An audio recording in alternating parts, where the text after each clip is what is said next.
Michelle, I never thought I would say this, but if anything ever happens to me, don't delete my search history. Because, as this movie teaches us, that's the only way that anyone can apparently ever track you down. Hey everyone, it's me, Aaron. And I'm Michelle. And this is The Quest for the Best, the series of videos in which we look back at all the films that people call the best of the year from the previous year, all leading up to our best movies of 2018 list at the end of the month. And this is a movie that I was actually kind of looking forward to when I saw it, because, I'll be honest with you, I kind of hate this current trend of people making movies where it's just staring at someone's desktop the entire time. I mean, it's an interesting idea, but we've never really seen one so far that can carry its way all the way through an entire film or does anything really that special with it. I mean, I'll admit I actually kind of like the last, what was that, Unfriended? Yeah, I liked the last Unfriended. But even that eventually kind of got to a point in which I was like, we don't really, this is kind of fun. Like, it's, to me, is like the thing that would be cool for like a short film. But when you put it into like feature length, it kind of always gets to that point where it's like, it kind of feels like we need to actually turn to a real movie right now rather than just looking at someone's desktop here and, no, we're not going to do that. All right, cool. Like, they kind of feel to me almost like how when you're watching a found footage film, it always gets to that point in which you're like, okay, dude, no one would be holding a camera right now. Yeah. They always feel like they get to that point where it's like, okay, in order for this story to keep being told, no one would be looking at this particular thing on their computer. So they always kind of bug me with that, but most of the films we've gotten like this so far have been horror films. This one is like a crime thriller. Yeah, it's very suspenseful. It is a thriller, suspense, it is a murder mystery. And I thought, okay, well, that's something new with it. And John Cho was the lead in it. And I was like, oh, that's actually a name. That's not just like random dude who, is trying to start his career, so he's starting in this horror film. No, John Cho actually has a decent career going for him. So if he signed up for this, then okay, maybe there's something to it. I don't even think we said the title of the movie yet. It's Searching. Oh my God. Searching. Sorry. In all fairness, it's in the title of the video you clicked on. All right, but still. That's true, I need to do that. Do like a proper introduction. That is weird that I jumped right into it, you're right. But yeah, you're right about the whole like on screen all the time thing. And obviously it's like sort of like branched off from the found footage thing. It is, yeah, it's a weird split from the found footage type of films. But I will say, I was kind of looking forward to this because, okay, it looked like something different, and it's actually got, like, real actors in there. Not saying that the actors in the other films weren't real actors, but I'm saying it's like, oh, this is someone who didn't need to try something experimental. Like a professional actor. They actually took this because it could have been good. Okay, interesting. And then the reviews came out, and everybody was talking about how amazing it was, but it was one of those weeks where just, I couldn't get to the theater to see it, so I had to miss it. And man, I can't keep y'all in suspense on this one. This is one of the best movies I've seen all year. Like, this is one of my favorite things I've seen. Like, I am jumbling up my words because I've got, like, that much excitement in me. This is one of those movies in which I kept sitting there and thinking, okay, well, clearly we have to be getting close to the end because it feels like an entire movie has gone through. And then I would check and we were only like a third of the way into the film. And I just like deflated like, oh my God. And normally when I say that, I'm talking about a bad movie. Like, oh God, this thing just won't end and oh, it keeps going on forever. But this one is like, ooh, there's more. Yeah, I know. With this one, I mean like, no, it feels like there is just that much jam-packed suspense in every single bit. I was like, well, clearly we have to be getting towards the end because my heart can't take any more of this. I was like, nah, man, we haven't even started the messed up stuff. Towards the end, they kind of like started to hurt the film because towards the end, they start coming in here with these like little red herrings of like, it was actually this thing that did. And I was like, I know, like I've started keeping track of time now. I know for a fact we still have half an hour left in this thing. We are not at the answer yet.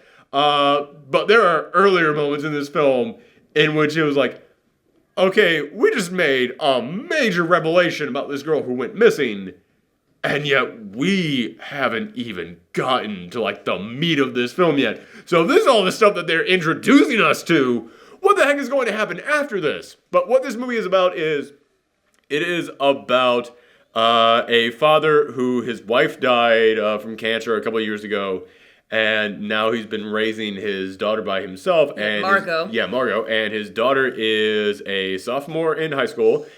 And one day she goes missing. Yeah, it's like after she was going to a study group, and Dave, that's the father's name. He just assumed that like she stayed there all night because that's what she said.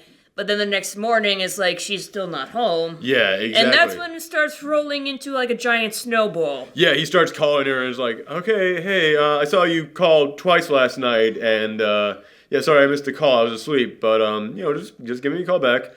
A little bit longer goes by, tries calling her up, goes straight to voicemail. It's like, hey, still me. What's up? And man, I've been that guy. I will admit, there was a time, I'm way better about now, but there was a time in which, like, if I texted someone and they didn't respond back within, like, 10 minutes, and start, like, instantly thinking, well, they're probably dead, and these are all these terrible things that are going on right now. So in that moment, when you saw him doing that, I was like, I've been there. I know exactly what that guy is feeling right now. Yes, but then, like, he starts, like, bringing his senses back. It's like, oh, it's Friday, she's at school, or, oh, it's after school on Friday, so she's at piano class, so he goes and, like, calls them and asks if she's there. So. Which, that's speaking as that guy who, like, just has that paranoia in his head of, like, oh, here's all the terrible things that could happen, and here's that voice in the back of my head telling me all the awful things that could be happening right now. The stuff that he goes through of like, okay, no, stop, think this through. It's probably this thing. Like, that's exactly what you do. It's like, yeah, man, you nailed that feeling. Yeah, that's basically what it is with anxiety. Is like, you always go to, like, worst case scenario. And you gotta, like, reel yourself back. It's like, all right. You just gotta, like, be professional and just, like, think this through step by step, rationally, until you get to what it probably is. All right, fine. And what's great is that, like, there's actually, like, some answers to, his concerns in there, but he also starts learning some stuff about his daughter. And this is one of those where normally on these reviews, we do spoiler-free, then we give you our score, then we go into like a spoiler discussion on this. I don't even want to do a spoiler discussion on this, because I'm like, no, you people need to watch this. Like, I know there's a lot of people out there who's like, well, I want to know what happens in that movie, but I don't want to actually watch it. Screw that noise. Go out and watch this movie. Mm-hmm. This is really damn good. But there is like one moment in there that I won't spoil, but there was a moment which he's like, okay, well, I know where they are. I will call this person up. And he learned this secret that his daughter's been hiding from him for 6 months. And he flips out at this. And one of the best things about this is that, like I said, this entire movie is all on people's desktops. Everything is a window open. Anytime that, like, you see him, it's through FaceTime. It's like, just the camera on the computer itself is just capturing some footage of him. Which that was weird that, again, there are a couple of, like, leaps that you have to take. Yeah, but, like, this movie does it way better than a lot of other movies. Way better. Like, the only real leaps that you have to take in this is that anytime that he's, like, making a phone call or he's not, like, doing something on the computer just happens to open up, like, the FaceTime app, and it's like, okay, well, it just happens to start, like, taking video footage of him on there. It's like, all right, that's a massive coincidence, but, we'll let that go. And the other one is that there is one website that they created in here. Well, there's two websites. There's 2 websites that they just made up in here. Everything else in here is completely a real thing, which I loved about this, because this entire movie wants you to feel like this is stuff that could actually kind of happen. And by using actual real websites, actual real products, all that stuff, it does make it feel far more realistic. But there's 2 websites that are major plot points in here, and they were ones that they invented for this.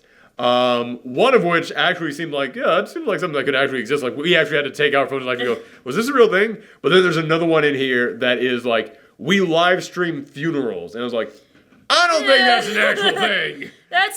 That seems like a giant leap that you have to take on this. Funerals are very personal, so I don't think people would be live streaming that. I mean, I could understand, like, well, I can't make it to the funeral. I'm in this other state. Yeah, it's like having, like, a private stream, but still... I can understand that, but this was, like, a thing for, like, everybody to view this thing on. I was like, I don't know. Watch us find out that there actually are websites out there that do that. Yeah, there might be in the future, so who knows? Yeah.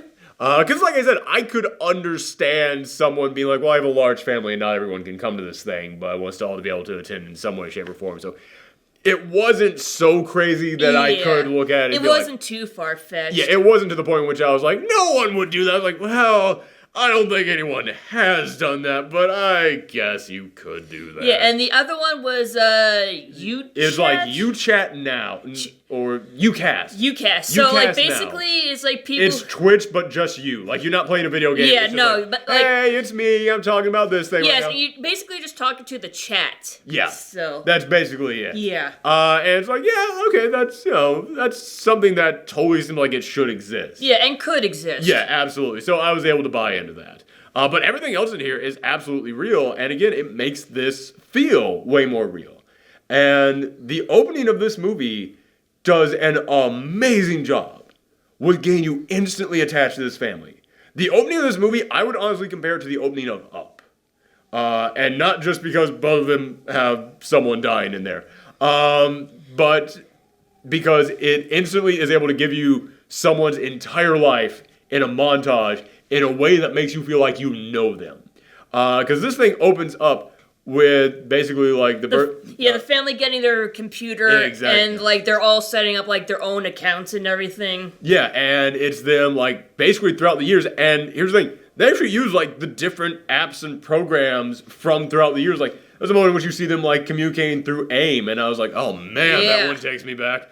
But there's also like a moment in here in which the dad is like on a business trip and he goes, look at what I got. And he holds up a Pokemon shirt, and the little girl, who at this time is like only like 3 to 5 years old, and she just goes, what's that? And he goes, you don't know Pokemon? And I was like, well, yeah, if you do like the age range on this, like, she was, probably like Pokemon wasn't that huge of a thing probably back then. Like that was probably like 15 years ago. Pokemon's like 22 years ago. Oh no, actually doing her age would have been like 13 years ago. She still didn't know what Pokemon was at that point in time. No, she was like 3 years old. Yeah. So I was like, okay, so that's not the first time. Not quite old enough to get into Pokemon. So that's the first time that she learned what Pokemon was. But then like after he does that, the very next shot, the desktop, like the background has been changed to Pikachu. Yeah. And like, man, that is like a brilliant way of going time passing. And you can see like what they're getting into. And here's the weirdest part about all this. That wasn't like just a quick one-off thing. Pokemon actually is like a plot point in this. And I know that so many other people out there might look at that and be like, oh, it's kind of weird that Pokemon now is like a major plot point in this murder mystery. But instead, I looked at it as like, no, that makes it feel real. That makes it feel absolutely real, that like we don't have to keep like coming back to, oh, her favorite thing is this fake made up thing that we all thought was like, no, she is someone who's 16 and grew up in America. She would probably be into Pokemon. Like there's a point here in which someone in a chat asked her, what's your favorite Pokemon? And she goes, Yuxi. And I was like, wow, they actually had to do research on that. Like no one just instantly says Yuxi. But anyway, sorry, that's another rant for another day. But yeah, it's incredible how they are able to like show like the passage of time in here, so that instantly gets you attached to all of them. Like there was a heartbreaking moment in here at the very beginning of this, after the mom gets diagnosed with cancer, and it's like, oh no, this is all gonna be terrible. And then it goes to, it's in remission, yay! And then it shows you like them working out and everything. And then like there comes the other emails like it's back, and oh god damn. And then it shows you them working out again, but now she can't keep up anymore. And then like, to me the most heartbreaking thing of it all is there's like a shot of them like setting up the Google Events calendar. Yeah, it's like mom coming home. Mom comes home, and then like it shows you like a little bit more passage of time. Then the mouse comes up, clicks on that, drags it like 2 weeks later. Then another passage of time. Then the mouse comes up, right clicks, deletes the event. I was like, god damn, man. That, no dialogue at all. Just a simple like click and drag, delete. And it was like, God, that told you an entire story in that. This was brilliant how they were able to tell a story through just someone's desktop. But that's like all the setup. That's all the early part of this film. After that, like we said, it gets to the point in which she said she's going to be over at a study session, is going to go all night, and then she never comes home. And again, he spends like a couple days like calling up people, finding out some secrets she's been hiding. But then it's like, no, wait, I just found out like some friends of hers went up to the mountains for the weekend. Okay, you know what? It's kind of messed up that she didn't tell me about that, but okay, she'll be back tomorrow. I'll confront her about this tomorrow. And then he's able to get in touch with the guy who was leading that. He said, wait, what do you mean? What do you mean you want to talk to her? She said no. She didn't want to come on this. And that's when he like immediately calls up the cops about this. And he gets assigned, this officer gets assigned to the case.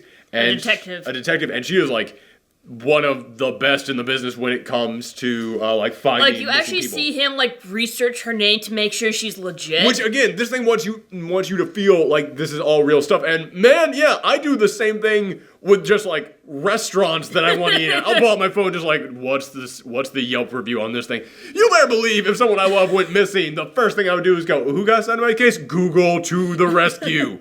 Yeah, it was great how they made this feel so realistic. And you see them really starting to work together. And I kept kind of like waiting for a twist in here in which it would be like revealed that like she didn't actually care about this case because she kept like, no, I'm on your side. It's very important for you to know that I'm doing everything that I can. And he was like, okay, well, it's good to know that you're on my side. And I was like, I kept waiting for like some kind of a twist in here where it was revealed that like she actually wasn't doing anything to help. I was like, no, she's actually like, you get that feeling from her that she actually really is working her butt off to solve this case on this. So it does make you cheer for both of them. And by the way, the police officer is played by Deborah Messing. Good for her, man. It is hard for someone who has been in a sitcom their entire career to like go into like a dramatic role in a movie. And she did it. There is like one line delivery from her, which by the way, again, we're not spoiling anything on this one. So I'm not going to say what it is, but there is one line delivery where it's just like there's a pause, she waits, delivers the line, I just went, fuck, chills, man. Yeah, this is a movie that will make you look. Also, John Cho, not a guy known for drama. This is a guy known for comedy. And both these people just knocked it out of the park in this film. But this becomes a film that he starts researching more about his daughter. And again, this is a film that wants you to feel like this could actually happen. And the steps he goes to try and like find out what his daughter's been up to, it doesn't like go like, okay, well, I'm in the system now. No. It's stuff like, okay, well, she left her laptop here, so I'll try and find out about her, about what she's doing on Facebook. No, I don't know the password. Well, ask for the recovery address. Goes to Gmail. I don't know what her Gmail account is. Ask for the recovery for that. Well, it says the last one we have for you is a Yahoo address. And it's like, because we saw in the beginning of this, they were setting up everybody's accounts. Like, it's Yahoo. Like, if you know about computers, you know that means it was set up a long-ass time ago. Meaning he probably set it up for her because we saw him setting up everybody's accounts on the computer when this thing started. Yeah, but like the Yahoo email was Pam, so I think it was her mom. Oh, shit. You're right. Yeah. I did not catch that. But you're right. Now you mentioned it did start with a P ... I did not put the P ... as being Pam. Oh, man, you were right. Ooh, man. So he was able to like go, okay, so that's, all right, so I know my wife's email address. So he's able to then go in there. Then he's able to change the Gmail password. Then he's able to change the Facebook password. And I kept looking at this like, this almost feels tedious, like you could cut this out. But no, this adds so much more realism to it. So I thought that was great. But he slowly starts learning one secret after another about his daughter. Like, there's the moment, it's in the trailer, so I don't mind spoiling this one, but there's the moment in which, like, he goes on her Facebook account, and he's trying to set up, like, a giant Excel spreadsheet of, like, this person knew her from this, he was doing this on Thursday night, and she's got, like, hundreds of friends on Facebook, and he starts going through all of them, and they're like, yeah, I mean, I guess we were friends, I mean, I knew of her, and, like, he starts eventually finding out, like, no, she didn't have any friends. Like, no actual friends. Like, she spent lunch by herself every single day at school, so none of them actually really knew her all that much. None of them knew what she could be up to. And he always thought, like, oh, yeah, she hangs out with her friends all the time. She does all this stuff. Yeah, she's a very popular girl. And he's starting to learn, like, no, she was a loner, and she was kind of this sad girl all by herself, and then he starts finding out she was on this other weird site called Ucast, and she's like talking to some stranger on the internet, and they're trying to track that person down, and he's starting to learn, like, wow, he really did not know anything about her. And there gets to be this point, like, early on, where it looks like she might be involved in some really illegal stuff. And again, that was the point in which I was like, oh, we're hitting the third act now. Like, stuff is really, like, all the stuff is being put out there. And that's why I looked at it like, no, we just entered Act 2. Who the hell even knows what's about to happen now?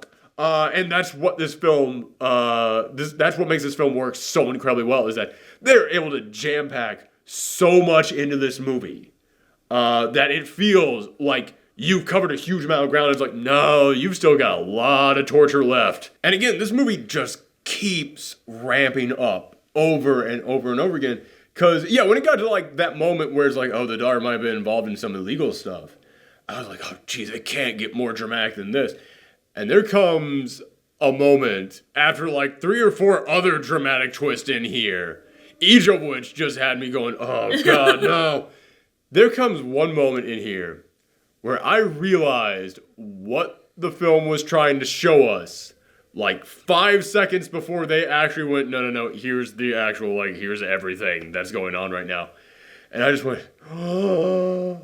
Like, I gasped so hard, like, I couldn't even form vowels. Like, it was stunning to me, that moment. And at the end of this, again, we're not going into spoilers, but I will just say, at the end, when everything does get revealed in here, at first I looked at the big reveal like, I don't quite buy that. And I was like, oh, it's a shame that they're going to kind of drop the ball here at the end. But then you get the explanation of how that works, and dear God, does it work. Mm-hmm. Like, the explanation of how this thing works just felt like it was just perfectly fitting in all these puzzle pieces. Like, it feels like another movie was happening that we weren't even seeing throughout this. But typically when I say something like that, it's because it feels like an explanation comes out of nowhere, and the only way for it to work is for, like, a completely different movie to have happened off screen. Yeah, but, like, if this one feels like a different movie was happening completely alongside this one. And it's like you go back and, like, think about those previous moments. It's like, oh, that explains this thing happening here and that thing happening there. So there is one tiny little detail that comes from, like, some surveillance camera footage that, like, no one would have got. Like, at all. Like, I don't even mind giving you that hint that it's in some surveillance camera footage in there, because, like, I know you're not going to get it. But, I mean, when you look back at it, it's like, oh my God, it was right there. And yeah, there's, like, a story that one character tells at one point that takes on a completely different meaning after you learn the secret of all this. And yeah, I'm not going to talk too much more about this, because I'm like, man, it kind of feels like, maybe I might be spoiling a little bit in here, but like, I'll talk some more. But yeah, like, go. It'll be more of a personal thing than any actual spoilers. Yeah, because the entire time in this film, I kept going like, oh wow, young girl having some trouble fitting in, lost a mom to cancer. Michelle is feeling a completely different emotion from this thing. It's like, I definitely, like, resonate with this movie because, like you said, like, I lost my mom to cancer when I was young too, and I always had trouble fitting in also. But another thing is because, like David in the movie, like John Cho, like his character, he always had trouble, like, expressing his feelings, especially about, like, his wife's death and everything. He's just like, I just want this over with. I don't want to talk about it. It'll just bring up bad feelings. Mm-hmm. Like, we even see, like, a moment of him, like, deleting, like, a picture or something. Yeah, there is a moment in here which is, like, he hides something in his wife's in his computer from any future searches. Like, he just does the right click, hide from all future searches, and it's like, holy shit, like, he still is like, I want nothing. I don't want to think about this at all. Yeah, and my dad was very much the same way. It's like, he didn't want to, like, talk about this. He just wanted to, like, move on with his life. He had trouble, like, you know, expressing, like, you know, mourning this loss and everything. And, you know, when you're a little kid, you need to mourn. You need, like, someone to, like, comfort you. So, like, having a dad around that doesn't really do that, you start to, like, kind of separate. Like, yeah, and not to, like, spoil anything in this film, but as we said, we learned that Margot has some dark secrets of her own. And the more you start to learn about Margot, you kind of start to learn, oh yeah, a lot of this could have been fixed if the dad had just kind of reached out to her and talked to her about this stuff. Yeah. The entire time I was watching this movie, I was like, you are totally like on a different level on this thing with me. Yeah, it's like, this is stuff that actually does happen. This is a personal connection you have with this film. Yes. So it's like, once again, it's really amazing how like realistic this movie is. Yeah. So. It's kind of like how I mentioned that at the beginning of this film, after she goes missing, I said like, yeah, that's exactly kind of the feeling that I used to have like back when I was really paranoid about stuff like that. And like, I would start doing like all those like little steps with me. You had that for the entire rest of this film with this thing.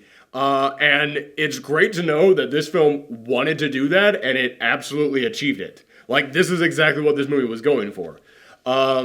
Let's see. We'll go ahead and get into final score unless there's anything else you want to say. I just want to talk about like the way the movie was edited. Oh yeah, we should actually. Yeah, this is how good this movie is. The way that the film is actually made, which should be like the main selling point of this. I completely forgot to even keep talking about that. Let's actually talk about that as well, because I will admit, like, if I have any problem with this film, with it, is that towards the end of the movie, there is kind of that moment where it feels like, yeah, now you're at that found footage moment where it's like, no, put down the fucking camera and shoot this like a normal movie now, because it feels like for this one particular moment here, the whole, like, we're all on a desktop thing doesn't work anymore. But again, like I said, pretty much every movie like this eventually gets to that point. This one got to that point like 10 minutes before the end of the film. Most movies get to that point half an hour into it. Mm-hmm. So it's incredible to me that they were able to make like 95% of this movie work with that premise. But I do think that it is honestly kind of genius how they're able to use like the passage of time in here. With like how many windows he's opening up and how much stuff he's searching through. And there's a moment in which they say that she's been missing for 5 days. And I was like, I thought it had been a month. Because he is going through so much stuff on his computer. He is like searching through so many different things. And it feels like, yeah, man, he has been at this for forever. Like, no, that's just kind of how the internet is. The internet lets you move fast these days. Also, if your daughter goes missing, you're going to probably miss a ton of sleep because you're just going to be like, search.